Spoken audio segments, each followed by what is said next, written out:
Good morning friends.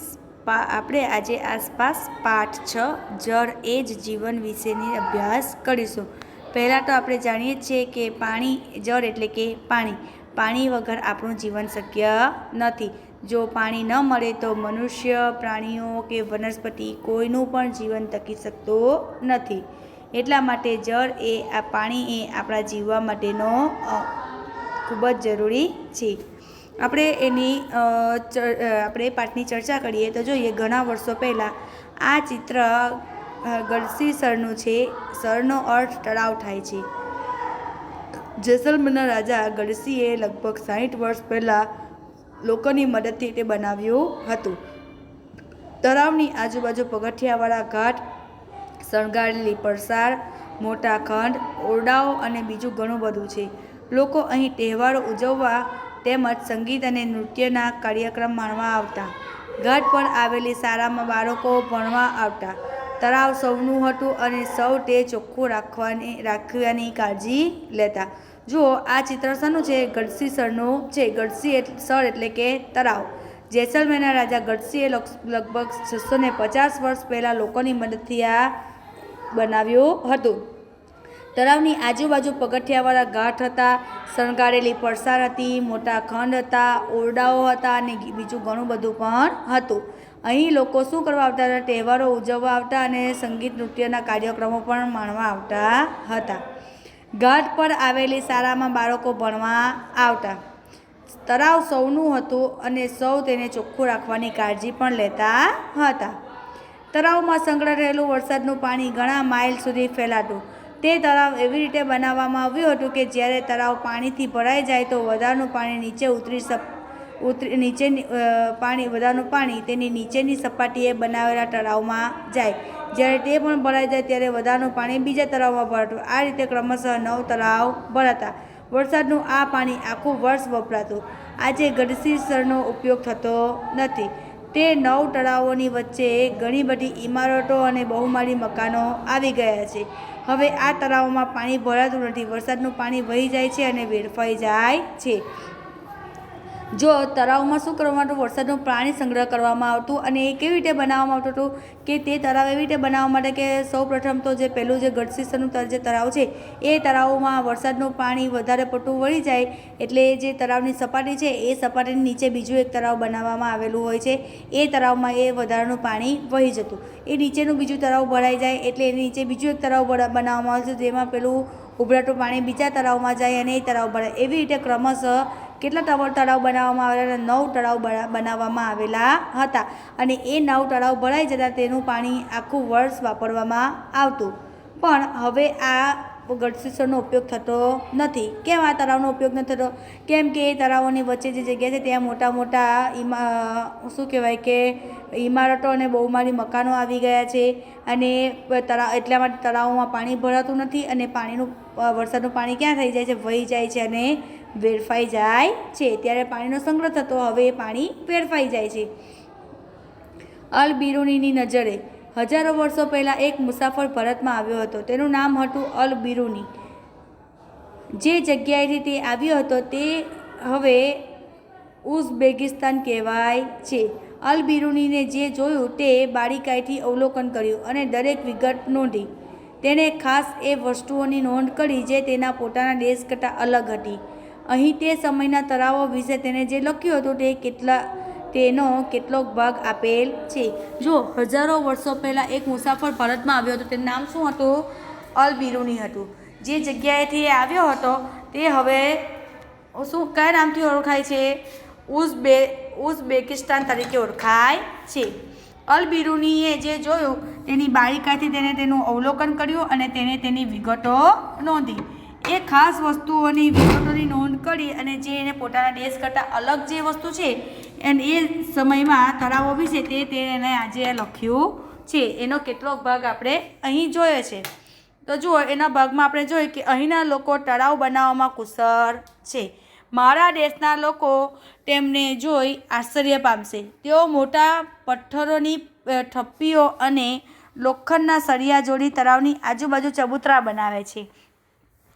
તેની વચ્ચે લાંબી દાદરની હાર ઉપરથી નીચે જાય છે. ઉપર જવાના અને નીચે ઉતરવાના પગથિયા જુદા જુદા છે, તેથી ત્યાં ભીડ ઓછી થાય છે. અહીંના લોકો અહીંના લોકો એટલે કે ભારતના લોકો તળાવો બનાવવામાં કુશળ છે. કેવા હોય છે કે તેમને અને એમની કુશળતા જોઈને એ અલ બિરુનીના જે દેશના લોકો છે એ ખૂબ જ આશ્ચર્ય પામશે. કેમ કે એ અલ બિરુનીના દેશના લોકો જે રીતે તળાવ બનાવતા એના કરતાં આ લોકોની પદ્ધતિ કંઈક અલગ જ છે અને ખૂબ જ વ્યવસ્થિત છે. કઈ રીતે? તો કે તેઓ મોટા મોટા પથ્થરોની થપ્પી કરે, તેમાં લોખંડના સળિયા જોડીને તળાવની આજુબાજુ શું કરે, ચબૂતરા જેવું બનાવે છે અને વચ્ચે લાંબી દાદરની હાર પણ ઉપરથી નીચે તરફ જાય છે. એટલે વચ્ચે શું હોય કે આજુબાજુ બધે દાદર લગાવેલા હોય, એટલે તળાવ પાસે જવા માટે દાદર પરથી ઉતરીને જવાય, દાદર પર ચડીને જવાય છે. અને ચડવા ઉતરવાના દાદર પણ અલગ અલગ હોય, અલગ અલગ પગથિયા હોય, એટલે શું થાય છે કે ત્યાં ભીડ પણ ઓછી થાય છે. આજે જ્યારે આપણે ઇતિહાસ ભણીએ છીએ તો અલ બિરુનીએ લખેલી નોંધ પરથી તે દિવસો વિશે ઘણું શીખીએ છીએ. ટીપે ટીપે. જેસલમેર ઉપરાંત રાજસ્થાન અને ગુજરાતમાં ઘણી જગ્યાએ ઓછો વરસાદ થાય છે. અહીં આખા વર્ષ દરમિયાન ખૂબ જ ઓછો વરસાદ પડે છે, ક્યારેક તો એટલો પણ નથી થતો. જુઓ, ટીપે ટીપે એટલે કે આપણે પેલી કહેવત છે ને કે ટીપે ટીપે સરોવર કાંકરે કાંકરે પાળ બંધાય ને ટીપે ટીપે સરોવર ભરાય. એટલે કે એક એક કાંકરો જોડીને આપણે સરોવર બનાવી શકીએ છીએ. તેવી જ રીતે એક એક ટીપાથી પણ આખું સરોવર ભરાય છે. જેસલમેર ઉપરાંત રાજસ્થાન અને ગુજરાતમાં પણ કેટલાક સ્થળો એવા છે કે જ્યાં ઓછો વરસાદ પડે છે અને કેટલીક વખત તો જોઈએ એવો વરસાદ પણ આવતો નથી. તો અહીં નદીઓમાં આખું વર્ષ પાણી હોતું નથી. આ વિસ્તારના મોટાભાગના ગામડાઓમાં પાણીની અછત નથી. લોકો જાણે છે કે પાણીનું એક ટીપું કિંમતી છે. પાણીનો સંગ્રહ કરવા તળાવ અને ટાંકા બનાવવામાં આવ્યા હતા. પાણીની દરેક જરૂરિયાત છે, આથી પાણીને સંગ્રહ માટે સૌએ પ્રયત્ન કરવા જોઈએ. આ કામ વેપારી હોય કે મજૂર, કારીગર હોય કે ખેડૂત, દરેક સાથે મળીને કરવું જોઈએ. નદી તળાવમાંથી પાણી જમીનમાં ઉતરી કૂવા અને વાવ સુધી પહોંચે છે, જેથી તે વિસ્તારની જમીન ફળદ્રુપ બને છે. જો જે વિસ્તારમાં પાણી નથી આવતું, જેમ કે જેસલમેર, રાજસ્થાન અને ગુજરાતના કેટલા વિસ્તારોમાં ક્યારેક ઓછો વરસાદ પડે છે, ક્યારેક તો વરસાદ પડતો નથી, તો અહીંના લોકો અને અહીંની નદીમાં પણ આખું વર્ષ પાણી હોતું નથી. આમ છતાં આ મોટાભાગના ગામડાઓમાં પાણીની અછત નથી. કેમ કે એ લોકો જાણે છે કે આપણા અહીંયા પાણીની કિંમત શું છે. તેઓ માટે એ પાણીના એક ટીપાની પણ કિંમત છે. તેઓ પાણીનો સંગ્રહ કરવા માટે શું કરે છે? તળાવ અને ટાંકા બનાવે છે, જેની તેમને પાણીની જરૂરિયાત છે. અને તેઓ પાણીનો સંગ્રહ કરવા માટે બધાએ પ્રયત્ન કરવો જોઈએ. આ કામ એકલું વેપારીનું નથી કે એકલું મજૂરનું નથી કે એકલા કારીગરનું નથી કે એકલા ખેડૂતનું નથી. આ કામ બધાએ સાથે મળીને કરવું જોઈએ. ભલે એ વેપારી હોય કે મજૂર હોય, કારીગર હોય કે ખેડૂત હોય, કોઈ પણ હોય, આ કામ બધાએ ભેગા મળીને કરવું જોઈએ. કેમ કે પાણીની જરૂરિયાત બંનેને પડે છે. નદી તળાવના પાણી જમીનમાં ઉતરી જાય અને કૂવા અને વાવ સુધી પહોંચે, જેથી તે વિસ્તારની જમીન ફળદ્રુપ બને. આ વિસ્તારમાં દરેક ઘરમાં વરસાદના પાણીનો સંગ્રહ કરવાની પદ્ધતિ છે. તમારી જમણી બાજુના ચિત્રમાં જુઓ, તમારા ઘર માટે વરસાદનું પાણી જે છત ઉપર પડે છે તે કેવી રીતે જમીનમાં અંદર ટાંકીમાં પહોંચતું હશે તેનો રસ્તો દોરો. જુઓ, આપણા ઘરની ઉપર છત છે, છતમાંથી આપણે જે પાણીનો સંગ્રહ થાય છે છતમાં, એ પાણી આપણે પાઇપ દ્વારા નીચે ઉતારી નાખીએ છીએ. એ પાણી બહાર વેસ્ટેજ જાય છે. એની જગ્યાએ શું કરવામાં આવે? એ પાઇપ સીધો ઉપરથી ડાયરેક્ટ નીચે જમીનમાં ઉતારવામાં આવે. નીચે જમીનમાં એક કૂવો બનાવવામાં આવે તો વરસાદનું જે પણ છત ઉપર ઘેરાયેલું પાણી હોય તે શું થાય? તો કે આપણે જમીનમાં અંદર ઉતરી જાય છે અને એ જે ટાંકું બનાવેલું હોય એમાં એનો સંગ્રહ થાય છે. પ્રવેશદ્વારની સંખ્યા મુજબ 4 પ્રકારની વાવ હોય છે.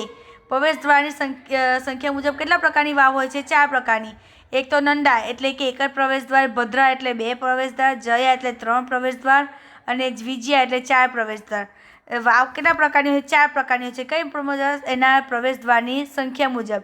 જે વાવના પ્રવેશદ્વારની સંખ્યા 1 હોય તેને કઈ વાવ કહેવાય? નંદા. જે વાવના પ્રવેશદ્વારની સંખ્યા 2 હોય તેને ભદ્રા. જેની 3 હોય તેને જયા અને 4 હોય તેને વિજયા. પ્રવેશ દ્વાર એટલે કે જ્યાંથી આપણે ત્યાં અંદર વાવની અંદર એન્ટ્રી કરી શકીએ.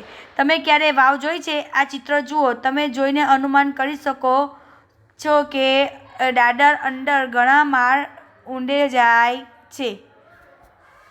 કૂવામાંથી પાણી ઉપર ખેંચાવાના બદલે લોકો દાદરથી નીચે જાય છે અને પાણી સુધી પહોંચી શકે છે. તેને વાવ કહેવામાં આવે છે. કોને વાવ કહેવામાં આવે? તો આપણે કૂવામાં શું કરીએ તો કે દોરી વડે કંઈક સાધન બાંધીએ અને પાણીમાં નાખીએ અને એમાં પાણી ભરીને આપણે દોરી વડે ઉપર ખેંચીએ. આપણે કૂવામાં જતા નથી. જ્યારે વાવ કેવી હોય છે કે પાણીને ઉપર ખેંચવામાં નહીં આવે પણ એમાં પગથિયાઓની મદદથી નીચે પાણી સુધી પહોંચવામાં આવે છે. તેને શું કહેવાય? વાવ કહેવાય છે. વર્ષો પહેલાં લોકો તેમના પ્રાણીઓ અને માલસામાનના કાફલા સાથે લાંબી મુસાફરી કરતા હતા. તે સમયે લોકોને લાગ્યું કે તરસ્યા મુસાફરોને પાણી આપવું એ સારી બાબત છે. તેથી તેઓએ ઘણી વાવ બંધાવી. પહેલાં શું કરતા લોકો? તેમના પ્રાણીઓ અને માલસામાનના કાફલા સાથે લાંબી મુસાફરી કરતા, ચાલીને જતા ત્યારે તે લોકો. તો તે સમયે લોકોને લાગ્યું કે તરસ્યા મુસાફરોને પાણી પાવું એ સારી વાત કહેવાય અને એના માટે તેમણે ઘણી બધી વાવો બંધાવી હતી. પાણી સાથે જોડાયેલા રિવાજ. આજે પણ લોકો જૂના તળાવો, ઢળાવો, વાવ અને વહેરાઓમાંથી પાણી મેળવે છે. ઘણા બધા તહેવારો અને રિવાજો પાણી સાથે જોડાયેલા છે. કોઈ જગ્યાએ જ્યારે તળાવ વરસાદના પાણીથી ભરાઈ જાય ત્યારે લોકો તળાવની આજુબાજુ ઉજવણી કરવા કે જળ વધાવવા ભેગા થતા. આ ચિત્રમાં ઉત્તરાખંડની રહેતી નવોઢાને જુઓ. લગ્ન પછી તે નવા ગામમાં આવી છે. તે ઝરણા અથવા તળાવને પગે લાગે છે. ભારતની ગ્રામ્ય સંસ્કૃતિમાં લોકો પહેલાં વરસાદનું પાણી જ્યારે નદી કે તળાવમાં આવે ત્યારે તેના વધામણાને ઉત્સવ કરી પૂજા કરે. જો પાણી સાથે કેટલાક રિવાજો જોડાયેલા છે. કયા રિવાજો? તો કે આજે લોકો જૂના તળાવો, ધરા, વાવ અને વેરાઓમાંથી પાણી મેળવે છે અને ઘણા બધા તહેવારો અને રિવાજો સાથે પણ પાણી જોડાયેલું છે. કોઈ જગ્યાએ તો જ્યારે તળાવમાં વરસાદનું પાણી ભરાય તો ત્યારે લોકો તળાવની આજુબાજુ તેની ઉજવણી કરવા માટે જળ વધાવવા ભેગા થાય છે. આ ચિત્રમાં શું આપ્યું છે કે ઉત્તરાખંડની એક નવોઢા છે. એ નવોઢા એટલે કે જેના નવા લગ્ન થયા હોય તે. નવોઢા લગ્ન પછી તે નવા ગામમાં આવે છે અને ઝરણા અને અથવા તો તળાવને પગે લાગે છે. ભારતની ગ્રામ્ય સંસ્કૃતિના લોકો શું કરે છે કે જ્યારે વરસાદનું પાણી જ્યારે નદી કે તળાવમાં આવે ત્યારે તેના વધામણાનો ઉત્સવ કરીને તેની શું કરે છે? પૂજા કરે છે. શહેરમાં આ રિવાજનું રસપ્રદ રૂપ જોઈ શકાય છે. નવોઢા ઘરમાં પાણીના નળની પૂજા કરે છે. શું આપણે પાણી વગર આપણા જીવનની કલ્પના કરી શકીએ છીએ? જુઓ શું કરે એમના આ પૂજા કેમ કરવામાં આવે છે? તો કે પાણી એક મહત્ત્વનું છે. જો પાણી ન હોય તો આપણે પાણી વગર જીવવાની કલ્પના પણ કરી શકતા નથી. એટલા માટે તેઓ શું કરે છે કે શહેરમાં હોય તો તેઓ નળની પૂજા કરે છે. ગુજરાતના ઘણા ગામોમાં તળાવ છલકાઈ જાય તો તેની ઉજવણી કરવામાં આવે છે. તળાવ છલકાય તે દિવસે ગામ કે નગરમાં રજા રાખવામાં આવે. મેઘલાડુની વહેંચણી પણ કરવામાં આવે છે. ગુજરાતના ઘણા ગામ એવા છે કે જેમાં તળાવ છલકાઈ જાય એટલે તેની શું કરવા માટે? ઉજવણી કરવામાં આવે અને જે દિવસે તળાવ છલકાય તે દિવસે રજા રાખવામાં આવે અને શું કરવામાં છે? મેઘલાડુની વહેંચણી પણ કરવામાં આવે છે. શું તમારા ઘરે પાણી ભરવાના ખાસ ઘડા છે? જુઓ આ સુંદર તાંબાના ઘડામાં પાણી ભરવામાં આવે છે. બીજા ચિત્રમાં ચરકાટ ધરાવતો પિત્તળનો ઘડો જોઈ શકાય છે. પાણી ભરવાની જગ્યા નજીક પથ્થરોનું કોતરીકામ પણ જોવા મળે છે. તમે જળાશયોની નજીક સુંદર ઇમારતો જોઈ છે ક્યાં? જો આ બેમાં શું આપેલ છે? એકમાં તાંબાનો ઘડો છે અને એકમાં પિત્તળનો ઘડો છે અને એ પાણી જે ભરાય છે એની આજુબાજુ જે ચિત્રો છે એમાં શું આપેલું છે? તો કે સુંદર કોતરણી કામ કરતો પથ્થરોની સુંદર કોતરણી પણ જોવા મળે છે.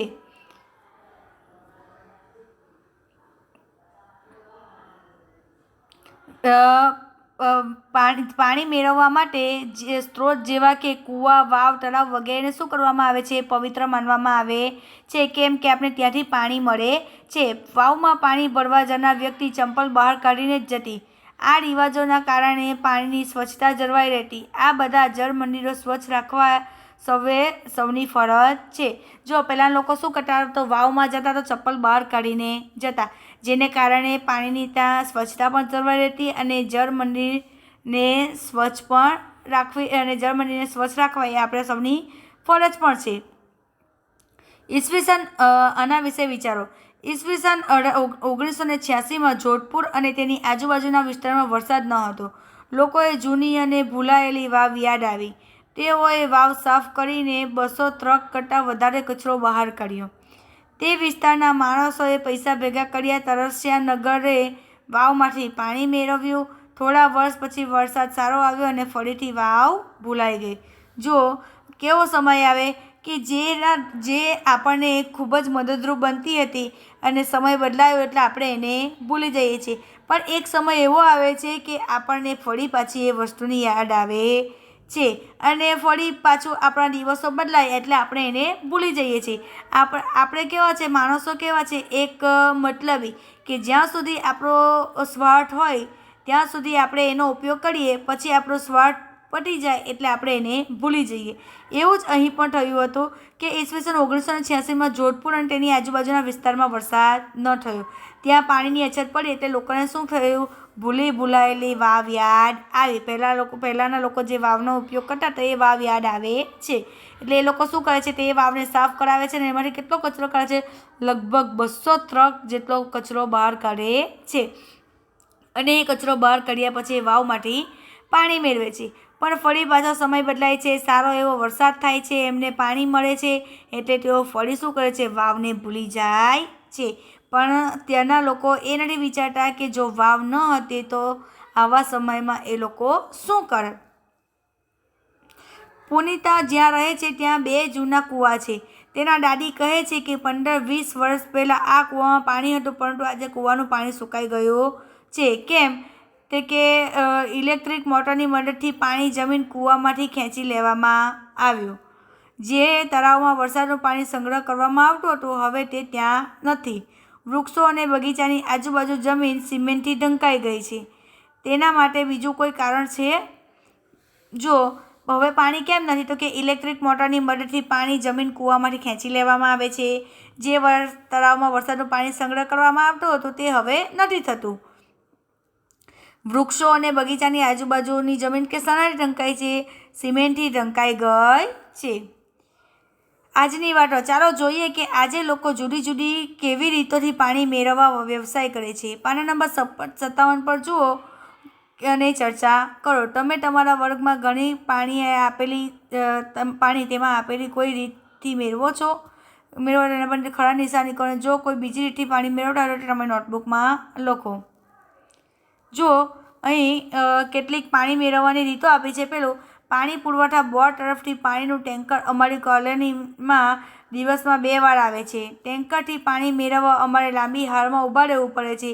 તે સમયે લોકો પાણી માટે ઝઘડે છે. શું કેવી રીતે પાણી મેળવે છે? તો કે પાણી પુરવઠાના બોર્ડ તરફથી શું કરવામાં આવે છે, તો કે પાણીનું દિવસમાં 2 વાર પાણીનું ટેન્કર આવે છે અને ટેન્કરમાંથી પાણી મેળવવા માટે લોકો લાંબી લાઈનમાં ઊભા રહી જાય છે અને કેટલીક વાર તો ઝઘડો પણ થાય છે. અમે કૂવામાંથી પાણી મેળવીએ છીએ. નજીકનો કૂવો 1 વર્ષ પહેલાં સુકાઈ ગયો. હવે અમારે બીજા કૂવા સુધી પહોંચવા દૂર સુધી ચાલવું પડે છે.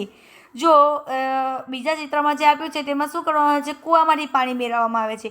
પણ જે નજીકનો જે કૂવો હતો તે 1 વર્ષ પહેલાં સુકાઈ ગયો એટલે હવે એમણે પાણી મેળવવા માટે શું કરવું પડશે, બીજા કૂવા સુધી જવું પડે છે અને એ કૂવો એમના ઘરથી થોડો દૂર છે એટલે એમણે વધારે ચાલવું પડે છે. હવે છે ત્રીજું, અમને ઘરે પાણી અડધા કલાક માટે મળે છે અને આખો દિવસ તેને ઉપયોગમાં લેવા ટાંકી ભરીએ છીએ. ક્યારેક તે ગંદુ હોય છે. જો કેટલીક વખત શું હોય તો કે આખો દિવસનું પાણી વાપરવા માટે એમને અડધા કલાક માટે પાણી ઘરે આવે છે અને એ પાણી તેમણે આખો દિવસ ઉપયોગમાં લેવાનું હોય છે. કેટલીક વખત તેના માટે શું કરે છે, લોકો ટાંકી એવું ભરે છે, પણ કેટલીક વખત આ પાણી ગંદુ પણ આવે છે. પણ છતાં પણ એમણે પાણીનો સંગ્રહ કરવો પડે છે. ગંદુ તો ગંદુ, પણ પાણી વગર ચાલે નહીં એટલે એમણે એ પાણીનો ઉપયોગ કરવો પડે છે. ત્યાર પછી છે, અમને અમારા નળમાંથી આખો દિવસ પાણી મળે છે. કેટલીક વખત કેટલીક જગ્યાએ એવું હોય છે કે એમના નળમાંથી આખો દિવસ પાણી આવતું હોય છે. ત્યાર પછી છે નકામા હેન્ડપંપ છે, પણ અમને જે પાણી મળે છે તે ખારું હોય છે, અમારે પીવાનું પાણી ખરીદવું પડે છે. જો નજીકમાં હેન્ડપંપ તો છે પણ એમાંથી જે પાણી આવે છે ને એ કેવું હોય છે, ખારું હોય છે, એટલે તેમણે પીવાનું પાણી ખરીદવું પડે છે. અમે પાણી પુરવઠાની પાઇપ સાથે સીધો પંપ જોડેલો છે, હવે અમને કોઈ મુશ્કેલી પડતી નથી. તેમણે શું કર્યું છે કે પાણી પુરવઠાની જે પાઇપ છે એની સાથે એમણે સીધો પંપ જોડેલો છે અને એના દ્વારા એમના ઘરે નળ દ્વારા પાણી આવે છે, એટલે એમને પાણીની કોઈ તકલીફ પડતી નથી. અમારે બોરવેલથી પાણી ખેંચવા મોટર મૂકવી પડે છે, અમે ઈચ્છીએ ત્યારે પાણી મેળવી શકીએ છીએ.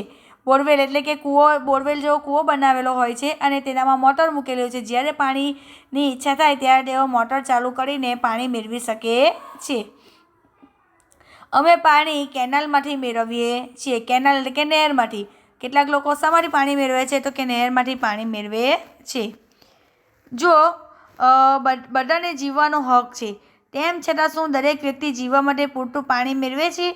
અમુક તો પીવા માટે પણ પૂરતું પાણી મળતું નથી. આવું કેમ હશે કે કેટલાક લોકોએ પીવાનું પાણી ખરીદવું પડે છે? શું આવું હોવું જોઈએ? ધરતી પર પાણી દરેક માટે છે. કેટલાક લોકો જમીનમાં ઊંડેથી બોરવેલમાંથી પાણી મેળવે છે, તો કેટલાક અંશે સાચું છે. તમે ક્યારેક આવું જોયું છે? ઘણા લોકો સીધા પાણી પુરવઠાની પાઇપ સાથે પંપ કેમ જોડે છે? આના લીધે બીજા લોકોને કેટલી મુશ્કેલી પડે? શું તમે આવો કોઈ અનુભવ છે? જો કેટલી વખત શું કરે છે કે પાણી એ બધાને જ જીવવા માટે જરૂરી છે અને પાણી એ જીવનનો હક છે, છતાં પણ દરેક વ્યક્તિને જીવવા માટે પૂરતું પાણી મળતું નથી. બધાએ પાણી મેળવવા માટે ખૂબ જ સ્ટ્રગલ કરવી પડે છે. અમુક લોકોને તો પીવા માટે પણ પાણી મળતું નથી. તો આવું કેમ થતું હશે? કેટલાક લોકો પાણીનો ખોટો બગાડ કરે છે અને કેટલાક લોકો પીવાનું પાણી પણ ખરીદવું પડે છે. તો આવું જ હોવું જોઈએ નહીં. ધરતી પર પાણી એ દરેક માટે છે, એ ગરીબ હોય કે અમીર હોય, પાણી એ બધા માટે જ હોય છે.